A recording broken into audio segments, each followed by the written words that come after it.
Hai guys, selamat datang di YouTube channel Learning with Fanny. Sebelum kalian lanjut nonton video ini, jangan lupa ya di subscribe channelnya dan di like videonya. Thank you.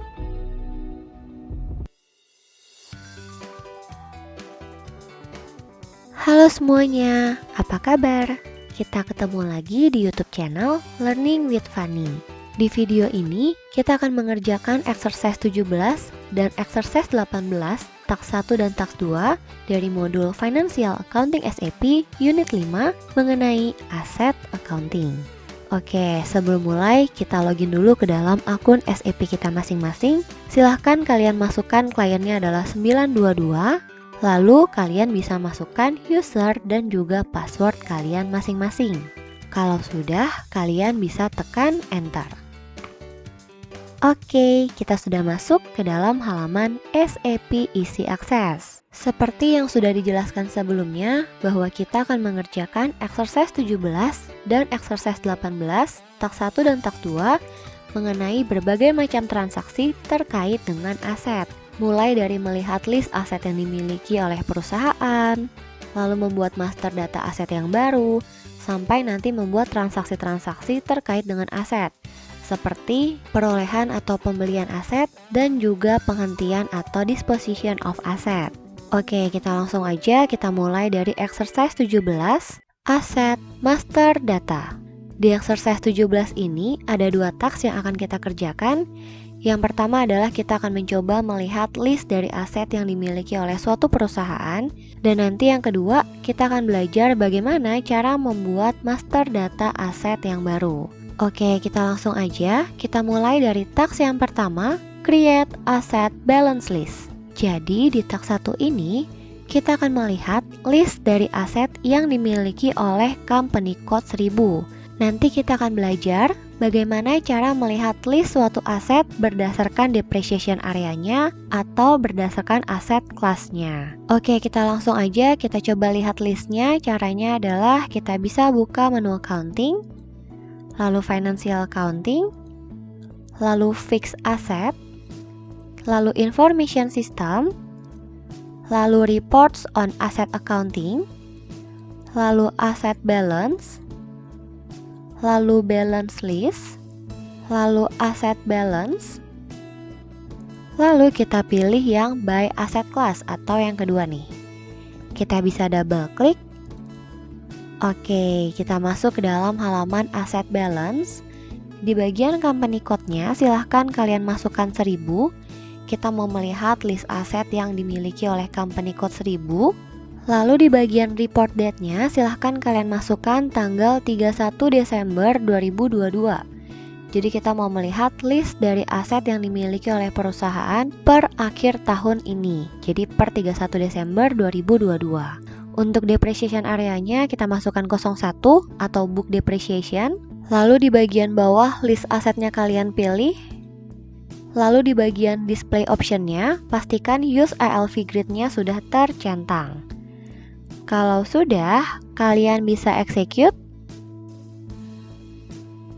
Oke, kita sudah masuk ke dalam halaman asset balance. Nah, di sini kalian bisa lihat ada banyak sekali list aset yang terdapat di dalam company code 1000. Nah, ini kalau kalian scroll ada banyak jenisnya juga ya.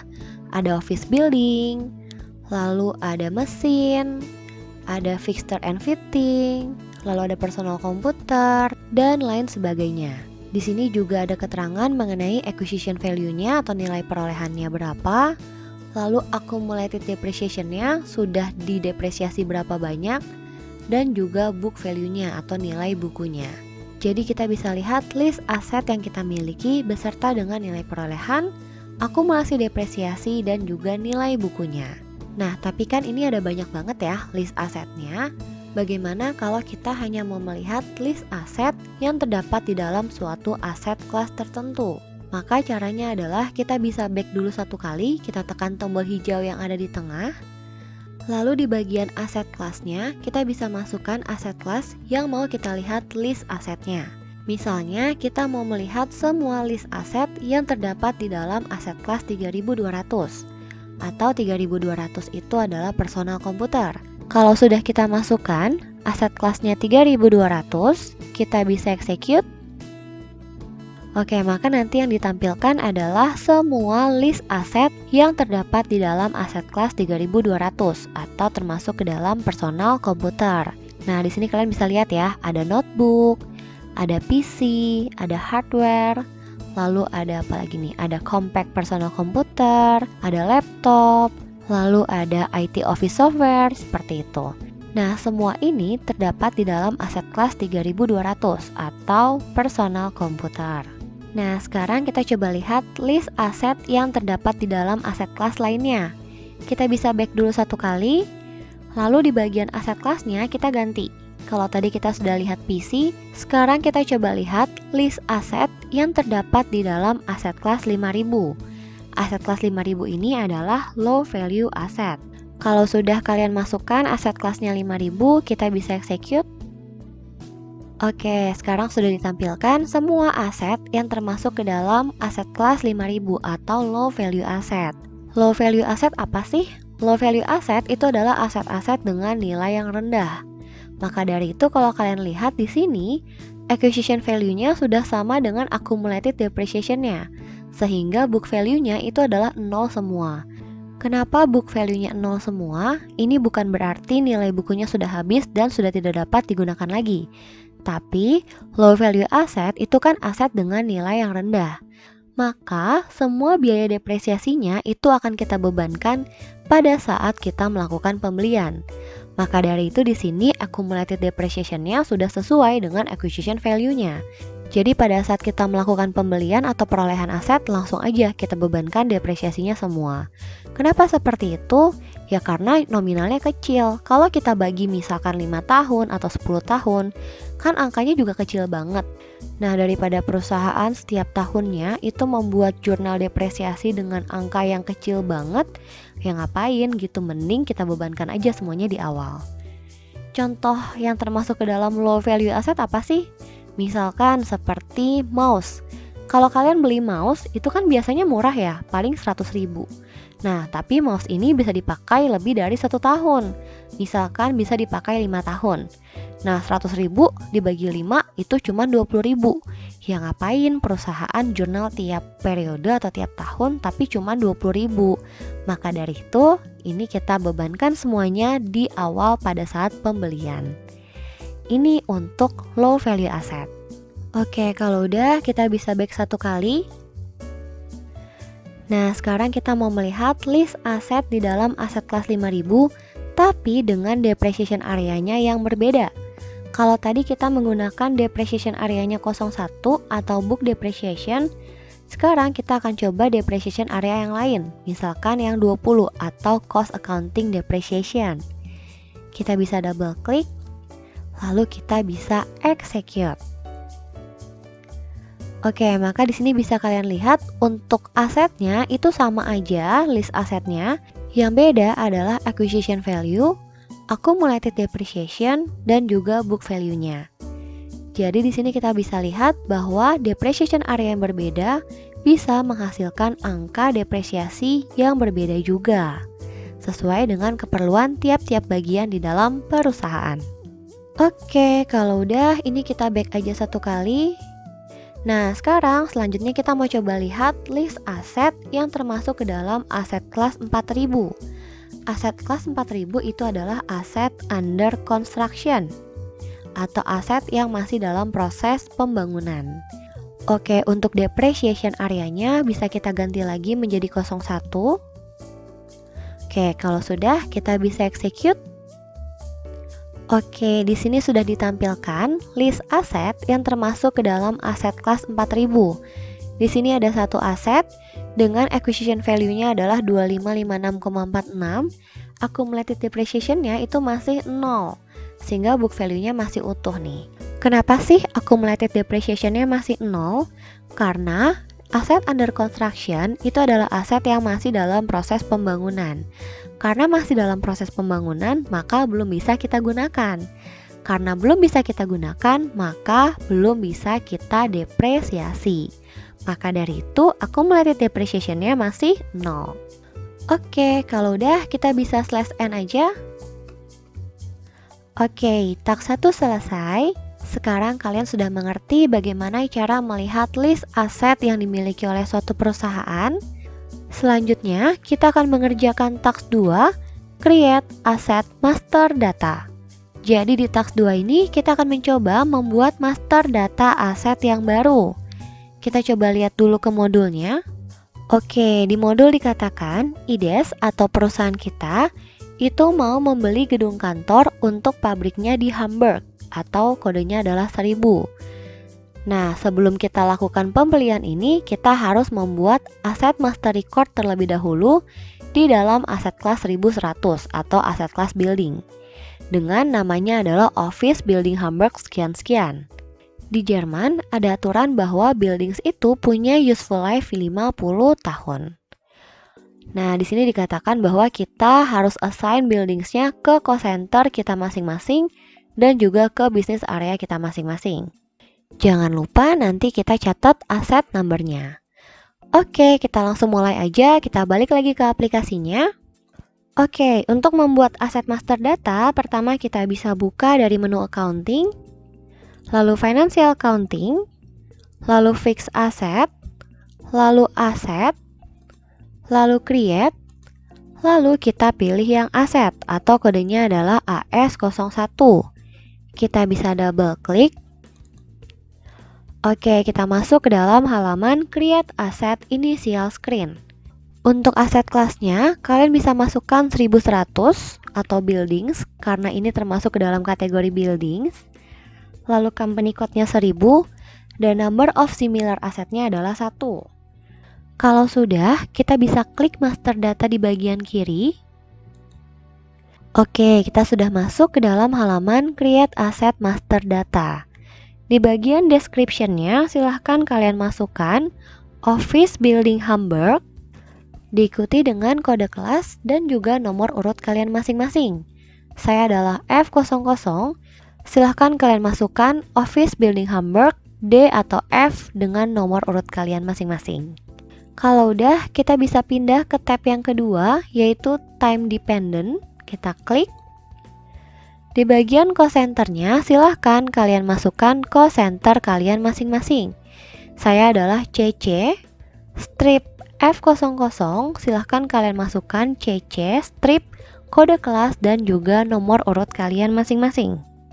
Lalu untuk plan-nya silahkan kalian masukkan 1000. Oke, kalau sudah kalian isi, kalian cek bahwa yang kalian masukkan sudah sesuai data-datanya, kita bisa save. Kita klik save. Oke, maka nanti di kiri bawah ada keterangan the asset sekian-sekian is created. Artinya adalah master data aset kalian yang baru sudah terbentuk. Nah, ini kalian catat ya nomor asetnya. Catat 4 angka yang awal aja nih. Kalian catat. Oke, kalau sudah kalian catat, ini bisa kalian close. Nah, selanjutnya kita bisa klik depreciation area. Di sini kalian bisa lihat bahwa ada 7 depreciation area yang terdapat di dalam SAP. Nah, biasanya depreciation area ini bisa digunakan sesuai dengan keperluan masing-masing. Tapi biasanya untuk keperluan accounting, kita akan pakai depreciation area yang pertama, 01 atau book depreciation. Dengan useful life-nya sesuai ketentuan tadi adalah 50 tahun. Oke, kalau sudah sesuai, kita bisa slash n aja. Oke, kita kembali ke dalam halaman SAP Easy Access. Task 2 selesai, dengan demikian exercise 17 sudah selesai. Kita bisa lanjut ke exercise 18, Accounting Transactions Within a Period in Asset Accounting. Jadi di exercise 18 ini, kita akan mencoba mengerjakan berbagai macam transaksi terkait dengan aset. Ada 3 task di dalam exercise 18, namun yang akan kita kerjakan di video ini hanya task yang pertama dan juga task yang kedua. Oke, kita langsung mulai aja dari task yang pertama, Asset Acquisition. Jadi di task pertama ini kita akan mencoba mengerjakan transaksi terkait dengan perolehan atau pembelian aset. Kita coba lihat dulu di modulnya. Oke, di modul dikatakan IDES atau perusahaan kita itu akan membeli bangunan dari agen real estate dengan kode vendornya adalah agensi sekian-sekian. Nah, sebelumnya kita sudah pernah melakukan transaksi dengan vendor tersebut sehingga master datanya udah ada. Jadi kita nggak perlu bikin master data vendornya lagi. Nah, nilai dari bangunannya itu adalah 1 juta euro. Tapi belum termasuk pajak 10%. Kita diminta untuk melakukan posting terkait dengan transaksi perolehan aset ini di dalam aplikasi SAP. Maka kita bisa kembali ke dalam aplikasi SAP-nya.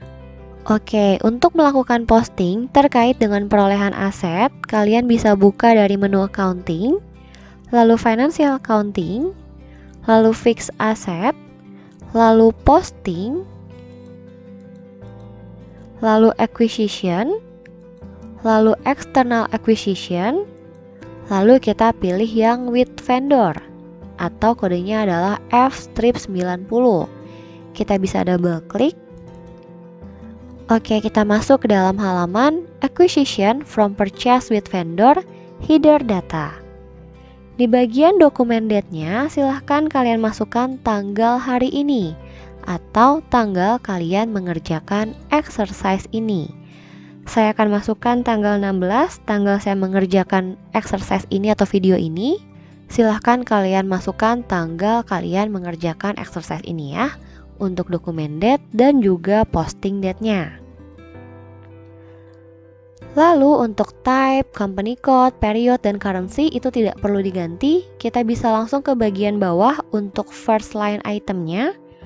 Untuk posting key-nya kalian bisa masukkan 31 dan account-nya adalah agensi sekian-sekian sesuai dengan kode vendor kita masing-masing. Saya adalah agensi, kode kelas dan juga nomor urut saya F00. Silahkan kalian masukkan agensi, kode kelas dan juga nomor urut kalian masing-masing. Kalau udah, kita bisa enter 1 kali. Oke, kita masuk ke halaman yang kedua. Nah, ini kalau kalian perhatikan, ini kita melakukan postingnya dengan menggunakan complex screen ya, karena kita menginput header data dan juga detail mengenai debit dan kreditnya di dalam halaman yang berbeda. Oke, selanjutnya kita akan masukkan untuk amount-nya. Untuk amount-nya adalah 1.100.000. Kenapa 1.100.000? Karena tadi harga buildingsnya adalah 1 juta, belum termasuk pajak 10%. Berarti 1 juta tambah pajaknya 10%, 100.000. Maka totalnya adalah 1.100.000. Untuk teksnya kita masukkan 100.000. Ini kalian perhatikan ya, jangan sampai typo angkanya. Karena ini nggak ada titik pemisahnya, maka kalian cek sendiri angkanya sudah sesuai atau belum. Oke, lalu untuk text code-nya silahkan kalian masukkan 1i atau input text 10%. Dan untuk payment terms-nya kalian bisa ganti menjadi R001. Di sini R001 adalah retainage payment terms 3 installment. Atau maksudnya adalah kita akan cicil pembelian buildings ini secara bertahap sebanyak 3 kali. Oke, kita ganti payment terms-nya menjadi R001. Kalau sudah, kita bisa pindah ke bagian bawah di dalam next line item. Untuk posting key-nya, kalian bisa masukkan 70. Lalu untuk account-nya, kalian bisa masukkan nomor aset kita masing-masing yang tadi kalian catat dari exercise 17 tax 2. Oke, saya akan cek nomor aset saya. Di sini nomor aset saya adalah 1290. Kalian masukkan nomor aset masing-masing ya, jangan sampai salah, oke? Saya akan masukkan nomor aset saya di sini. Kalau sudah, di bagian ATT atau Asset Transaction Type, di kotak yang ada di sebelah kanannya tulisan ATT, sebelah kanan ya, bukan sebelah kirinya. Di sini nih kotaknya. Kalian bisa masukkan 100. Di sini 100 itu adalah external asset acquisition. Artinya adalah kita melakukan pembelian atau perolehan aset ini dari pihak eksternal. Oke, jadi ATT atau Asset Transaction Type itu biasanya kita isi kalau kita ada transaksi terkait dengan aset. Kita isi dengan detail mengenai transaksi aset ini. Apakah pembelian dari eksternal, atau ini penghentian aset, atau ini untuk revaluasi, atau ini untuk aset under construction, seperti itu. Jadi kita perlu masukkan ATT-nya supaya nanti kita bisa tahu nih, jurnal ini tuh terkait dengan apa sih? Asetnya itu bertambah atau berkurang karena apa? Gitu. Oke, kalau udah kita bisa enter lagi satu kali. Nah, nanti apabila pada saat kalian enter, ada warning di kiri bawah terkait dengan perubahan terms of payment-nya. Ini kalian enter lagi aja satu kali ya, supaya warningnya bisa hilang. Kita enter lagi satu kali. Oke, sekarang warningnya sudah hilang. Oke, itu sifatnya adalah warning aja atau peringatan, maka bisa kita enter. SAP memberikan peringatan karena kita melakukan perubahan terkait dengan payment terms-nya. Maka dia mau ngingetin kita nih, bener nggak sih kalau payment terms-nya diubah? Jangan sampai kita salah masukin, gitu. Oke, lalu kita masuk ke halaman berikutnya lagi. Di bagian amount-nya, kalian bisa masukkan tanda bintang. Maksudnya bintang di sini adalah nanti angkanya akan menyesuaikan dari angka yang sudah kalian masukkan di halaman sebelumnya. Jadi sebelumnya kan kalian sudah masukkan ya, angkanya, amount-nya totalnya adalah 1.100.000 dengan teksnya adalah 100.000. Maka nanti amount di sini akan menyesuaikan selisih antara 1.100.000 dengan 100.000-nya itu. Oke, lalu untuk text code-nya kita bisa masukkan 1i. Di bagian reference date-nya ini biarkan aja terisi tanggal hari ini ya, atau tanggal kalian mengerjakan exercise ini. Kalau udah, kita bisa klik pause. Kalian make sure dulu bahwa jurnalnya sudah sesuai. Kalau udah, kita bisa klik pause. Oke, maka di kiri bawah ada keterangan dokumen number sekian-sekian was posted in company code 1000. Artinya adalah jurnalnya sudah berhasil terposting. Nah, ini nomor dokumennya jangan lupa kalian catat juga ya. Oke, kalau udah, mungkin kalian penasaran nih. Jurnalnya memang seperti apa sih yang terbentuk dari postingan kita barusan? Maka kalau kita mau lihat jurnalnya, di bagian kiri atas ada dokumen, kita bisa klik. Lalu kita bisa pilih display. Oke, maka di sini ada keterangan mengenai jurnal yang terbentuk dari transaksi tersebut. Di bagian debitnya, ini adalah nomor aset kita masing-masing. Nomornya pasti beda ya antara kalian dengan saya. Ini sesuai dengan nomor aset kita masing-masing sebesar 1 juta. Atau ini adalah office buildings-nya atau asetnya di sebelah debit. Ketika kita melakukan pembelian, maka aset bertambah di sebelah debit. Lalu ada input tax atau pajak 10% yaitu 100.000 di sebelah debit juga, karena ini adalah beban pajak. Nah, karena kita belinya secara kredit nih, maka nanti di sebelah kreditnya akan muncul accounts payable. Nah, accounts payable-nya 1.100.000 tapi dibagi menjadi 3 kali cicilan. Maka di sini ada yang nominalnya 440.000, 330.000 dan 330.000. Ini adalah cicilan pertama sampai ketiganya. Jadi jurnalnya sudah sesuai ya sama yang biasanya kita pelajari di accounting. Aset bertambah di debit, lalu ada pajak dan juga ada accounts payable di sebelah kredit. Oke, kalau jurnalnya sudah sesuai, maka kita bisa /n aja. Oke, kita kembali ke dalam halaman SAP Easy Access. Nah, selanjutnya kita mau coba lihat nih. Nantinya depresiasi atas aset yang barusan kita beli itu berapa sih? Seperti apa planning untuk depresiasi setiap tahunnya? Kita bisa mengetahuinya dengan menu Asset Explorer. Maka dari itu kita bisa buka dari menu Accounting, Financial Accounting, Fixed Asset, lalu Aset, lalu kita pilih yang Asset Explorer atau kodenya adalah AW01N. Kita bisa double klik. Oke, kita sudah masuk ke dalam halaman Asset Explorer. Di bagian company code-nya silahkan kalian masukkan 1000 dan asetnya ini kalian masukkan nomor aset kalian masing-masing yang tadi kalian catat dari exercise 17 tax 2. Oke. Nah, di sini untuk depreciation-nya pastikan yang terpilih sudah yang 01 atau book depreciation. Di sini kalian bisa melihat bahwa acquisition value-nya adalah 1 juta dengan tipe transaksinya adalah external asset acquisition. Nah, di sini kita bisa melihat nih planning dari depresiasi atas aset kita ini. Nah, kalau kita mau melihat planning dari beban depresiasi aset kita dari awal sampai nanti akhir masa manfaatnya, kita bisa lihat di bagian posted value di tab yang kedua. Nah, di sini di bagian bawah ada keterangannya nih. Kalau kalian lihat, Di periode 1 sampai periode 4 itu masih kosong. Kenapa kosong? Karena kita baru belinya di bulan 5 atau di periode 5. Maka nanti di periode 5 itu baru ada angkanya. Nah, ini udah ada angkanya ya. Sampai nanti periode 12 atau bulan Desember itu sudah ada planningnya. Nah, di sini statusnya itu masih plan dan lampunya masih warna kuning. Kenapa? Karena kita baru memplanningkan atau merencanakan, belum memposting jurnal depresiasinya. Nanti apabila kita sudah posting jurnal terkait depresiasinya, maka nanti statusnya berubah menjadi post-it dan lampu kuningnya berubah menjadi warna hijau. Di sini semuanya masih kuning termasuk di periode 5 karena baru kita peroleh asetnya. Jadi belum kita depresiasi. Oke, kalau udah ini kita bisa slash n aja. Oke, kita kembali ke dalam halaman SAP Easy Access. Task 1 selesai, kita akan lanjut ke task 2, scrapping. Kita lihat dulu ke modulnya. Oke, di modul dikatakan di awal tahun IDES itu beli robot bekas dengan harganya 500.000 euro dan diestimasikan bahwa robot ini bisa digunakan untuk 3 tahun ke depan. Namun sayangnya di akhir bulan September tahun ini itu perusahaan merasa bahwa kayaknya teknologi robotnya ini udah ketinggalan zaman nih, maka udah nggak bisa dipakai lagi. Maka perusahaan itu menetapkan untuk membuang robotnya.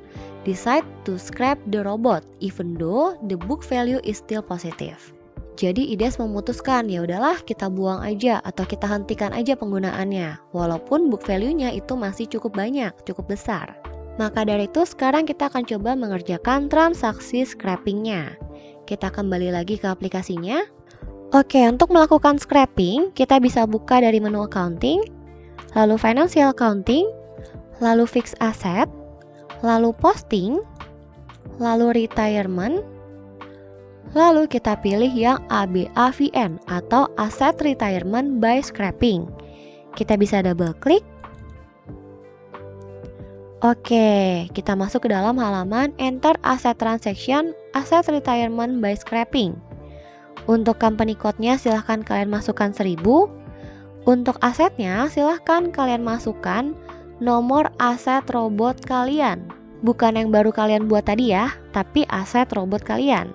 Kodenya adalah robot, ROBOT, diikuti dengan kode kelas dan juga nomor urut kalian masing-masing. Robot, kode kelas, dan juga nomor urut kalian masing-masing. Lalu untuk dokumen date-nya silahkan kalian masukkan tanggal 30 September 2022 karena tadi dibilang bahwa kita memutuskan untuk menghentikan penggunaan robot tersebut di akhir bulan September. Maka kita masukkan 30 bulan 9 tahun 2022. Untuk posting date-nya dan juga asset value date-nya juga sama ya, kita ganti menjadi 30 September 2022. Kalau sudah, kita bisa save. Kita klik save. Oke, maka nanti ada keterangan asset transaction posted with document number sekian-sekian. Nah, nomor dokumen ini silahkan kalian catat. Oke, kalau sudah kalian catat nomor dokumennya, kita bisa slash n. Nah, selanjutnya kita mau coba lihat Asset History Report untuk aset robot kita tadi. Jadi kita mau lihat nih, riwayat dari penggunaan aset robot kita tuh seperti apa sih? Caranya adalah kita bisa buka dari menu accounting, lalu financial accounting, lalu fixed asset, lalu information system, lalu reports on asset accounting, lalu notes to financial statement, lalu international, lalu kita pilih yang pertama, asset history sheet. Kita bisa double klik. Oke, kita sudah masuk ke dalam halaman asset history sheet. Untuk company code-nya silahkan kalian masukkan 1000. Lalu aset number-nya silahkan kalian masukkan aset robot kalian masing-masing. Robot, kode kelas, dan juga nomor urut kalian. Lalu kita pindah ke bagian tengah. Di bagian report date-nya kita masukkan 31 Desember 2022. Jadi ceritanya kita mau melihat riwayat transaksi terkait dengan aset robot kita per tanggal 31 Desember 2022 atau akhir tahun ini. Depreciation area-nya adalah 01 dan short variannya 0001. Kalau sudah, kita bisa execute. Oke, maka sudah muncul rincian transaksi terkait dengan aset robot kita masing-masing. Jadi nanti apabila kalian mau melihat rincian atau riwayat transaksi terkait dengan aset kalian bisa menggunakan menu Asset History Sheet. Oke, kalau udah, ini kita slash n aja. Oke, kita sudah kembali ke halaman SAP Easy Access. Task 2 selesai. Dengan demikian, semua exercise kita hari ini sudah selesai. Terima kasih telah menyaksikan video ini. Mohon maaf apabila ada kesalahan ataupun kekurangan. Thank you.